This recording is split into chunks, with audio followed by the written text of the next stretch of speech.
ಸ್ನೇಹಿತರೆ ನಮಸ್ಕಾರ.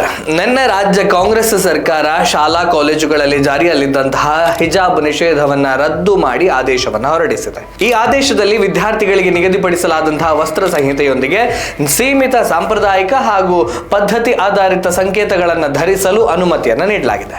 ಅನುಮತಿಸಬಹುದಾದಂತಹ ಸಾಂಪ್ರದಾಯಿಕ ಹಾಗೂ ಪದ್ಧತಿ ಆಧಾರಿತ ಸಂಕೇತಗಳು ಅಂದ್ರೆ ಪೇಟ ಅಥವಾ ಟರ್ಬನ್, ಜನಿವಾರ, ಪವಿತ್ರ ದಾರ, ಶಿವದಾರ, ರುದ್ರಾಕ್ಷಿ, ತಲೆವಸ್ತ್ರ ಅಥವಾ ಹಿಜಾಬ್ ಅಥವಾ ಇತರೆ ಯಾವುದೇ ಸಮಾನ ಸ್ವರೂಪದ ಸಾಂಪ್ರದಾಯಿಕ ಹಾಗೂ ಪದ್ಧತಿ ಆಧಾರಿತ ಸಂಕೇತಗಳು ಸೇರಿರಬಹುದು.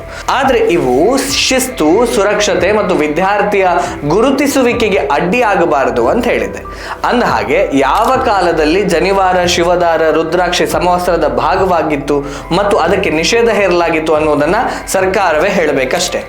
ಸ್ನೇಹಿತರೆ, ನಿಮಗೆ 2022ರಲ್ಲಿ ನಡೆದಿದ್ದಂತಹ ಹಿಜಾಬ್ ನಿಷೇಧದ ವಿವಾದದ ಘಟನೆಗಳು ನೆನಪಿರಬಹುದು. ಉಡುಪಿಯ ಸರ್ಕಾರಿ ಮಹಿಳಾ PU ಕಾಲೇಜಿನ 6 ವಿದ್ಯಾರ್ಥಿನಿಯರು ತಮಗೆ ತರಗತಿಯಲ್ಲಿ ಹಿಜಾಬ್ ಧರಿಸುವುದಕ್ಕೆ ಅವಕಾಶ ನೀಡಬೇಕು ಅಂತ ಪಟ್ಟು ಹಿಡಿದಿದ್ರು. ಇದು ಆ ಕಾಲದಲ್ಲಿ ದೇಶ ವಿದೇಶಗಳಲ್ಲೂ ಸುದ್ದಿಯಾಗಿತ್ತು. ಇದು ವಿವಾದ ಆಗ್ತಾ ಇದ್ದ ಹಾಗೆ ರಾಜ್ಯ ಬಿಜೆಪಿ ಸರ್ಕಾರ ರಾಜ್ಯದ ಎಲ್ಲ ಶಾಲಾ ಕಾಲೇಜುಗಳಲ್ಲಿ ಏಕರೂಪದ ಸಮಾನ ವಸ್ತ್ರ ಇರಬೇಕು ಅನ್ನುವಂತಹ ಉದ್ದೇಶದಿಂದ ಹಿಜಾಬ್ ನಿಷೇಧವನ್ನ ಮಾಡಿತ್ತು. ಸರ್ಕಾರದ ಈ ಆದೇಶವನ್ನ ಪ್ರಶ್ನಿಸಿ ವಿದ್ಯಾರ್ಥಿನಿಯರು ಹೈಕೋರ್ಟ್ ಮೆಟ್ಟಿಲೇರಿದ್ರು. ಹೈಕೋರ್ಟ್ ನಲ್ಲಿ ವಾದ ಪ್ರತಿವಾದ ನಡೆದು ಹಿಜಾಬ್ is not A essential practice of ಇಸ್ಲಾಂ ಅಂತ ತೀರ್ಪಿನಲ್ಲಿ ಉಲ್ಲೇಖ ಮಾಡಿ ರಾಜ್ಯ ಸರ್ಕಾರದ ಆದೇಶವನ್ನ ಎತ್ತಿ ಹಿಡಿಯಿತು. ಹೈಕೋರ್ಟಿನ ಆದೇಶವನ್ನು ಪ್ರಶ್ನಿಸಿ ವಿದ್ಯಾರ್ಥಿನಿಯರು ಸುಪ್ರೀಂ ಕೋರ್ಟ್ ಮೆಟ್ಟಿಲೇರಿದ್ರು. ಸುಪ್ರೀಂ ಕೋರ್ಟಿನ ದ್ವಿಸದಸ್ಯ ಪೀಠ ವಿಚಾರಣೆಯನ್ನ ನಡೆಸಿ ಭಿನ್ನ ತೀರ್ಪನ್ನ ನೀಡಿತು. ಇದರಿಂದ ಪ್ರಕರಣ ಸುಪ್ರೀಂ ಕೋರ್ಟ್ನ ವಿಸ್ತೃತ ಪೀಠಕ್ಕೆ ವರ್ಗಾಯಿಸುವ ಪರಿಸ್ಥಿತಿ ಬಂದೊದಗಿತ್ತು. ವಿಸ್ತೃತ ಪೀಠ ರಚನೆ ಆಗುವವರೆಗೂ ಕರ್ನಾಟಕದ ಹೈಕೋರ್ಟ್ ತೀರ್ಪಿನ ಯಥಾಸ್ಥಿತಿಯನ್ನ ಕಾಯ್ದುಕೊಳ್ಳುವ ಹಾಗೆ ಆದೇಶವನ್ನ ದ್ವಿಸದಸ್ಯ ಪೀಠ ನೀಡಿದೆ.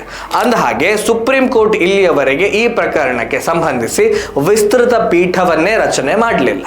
ದಾವಣಗೆರೆ ಮುಸ್ಲಿಂ ದಂಗಲ್ಗೆ ಹೆದರಿ ಹಿಜಾಬ್ ನಿಷೇಧ ವಾಪಸ್ ಪಡೀತಾ ಸರ್ಕಾರ. ದಾವಣಗೆರೆ ದಕ್ಷಿಣ ವಿಧಾನಸಭಾ ಉಪಚುನಾವಣೆಯಲ್ಲಿ ಕಾಂಗ್ರೆಸ್ ವಿರುದ್ಧ ಮುಸ್ಲಿಂ ಸಮುದಾಯ ಬಂಡೆದ್ದಿರೋದು ನಮಗೆಲ್ಲ ಗೊತ್ತೇ ಇದೆ. ದಾವಣಗೆರೆಯಲ್ಲಿ SDPI ಮುಸ್ಲಿಂ ಓಟ್ನ ಸಾಕಷ್ಟು ಪ್ರಮಾಣದಲ್ಲಿ ಪಡೆದಿತ್ತು. ಇದೇ ಭಯದಿಂದ ರಾಜ್ಯ ಕಾಂಗ್ರೆಸ್ ಸರ್ಕಾರ ಹಿಜಾಬ್ ನಿಷೇಧವನ್ನ ವಾಪಸ್ ಪಡೆದುಕೊಂಡಿದೆ ಅನ್ನೋದು ಗುಟ್ಟಾದ ವಿಚಾರ ಏನೂ ಅಲ್ಲ. ಹಿಜಾಬ್ ನಿಷೇಧ ವಾಪಸ್ ಪಡೆದ ಆದೇಶವನ್ನ ಸಂವಿಧಾನದ ರಕ್ಷಣೆ ಅಂತ ಕಾಂಗ್ರೆಸ್ ಬಿಂಬಿಸ್ತಾ ಇದೆ. ಆದರೆ ಕರ್ನಾಟಕದ ಮಾನ್ಯ ಹೈಕೋರ್ಟ್ ಹಿಜಾಬ್ is not an essential part of ಇಸ್ಲಾಂ ಅಂತ ಹೇಳಿತ್ತು. ಭಾರತದ ಸಂವಿಧಾನದ ಅಡಿಯಲ್ಲಿ ಬರುವ ನ್ಯಾಯಾಲಯವೇ ಈ ರೀತಿಯ ಅಭಿಪ್ರಾಯ ಪಟ್ಟಿರುವಾಗ ಸರ್ಕಾರ ನಾವು ಸಂವಿಧಾನದ ರಕ್ಷಣೆಯನ್ನ ಮಾಡ್ತೇವೆ ಅಂತ ಹೇಳುವುದು ಅಸಂವಿಧಾನಿಕ ಅಲ್ವಾ? ಇನ್ನು ಶಾಲಾ ಕಾಲೇಜುಗಳಲ್ಲಿ ಹಿಜಾಬ್ ನಿಷೇಧ ವಾಪಸ್ ಪಡೆಯುವಂತಹ ಆದೇಶದಲ್ಲಿ ಜನಿವಾರ, ಶಿವದಾರ, ರುದ್ರಾಕ್ಷಿಗೂ ಅವಕಾಶ ನೀಡಲಾಗಿದೆ ಅಂತ ಸರ್ಕಾರ ಆದೇಶ ಪತ್ರದಲ್ಲಿ ತಿಳಿಸಿದೆ. ಈ ಜನಿವಾರ, ಶಿವದಾರಗಳು ಸಮವಸ್ತ್ರದ ಭಾಗವಾಗಿದ್ದು ಯಾವಾಗ?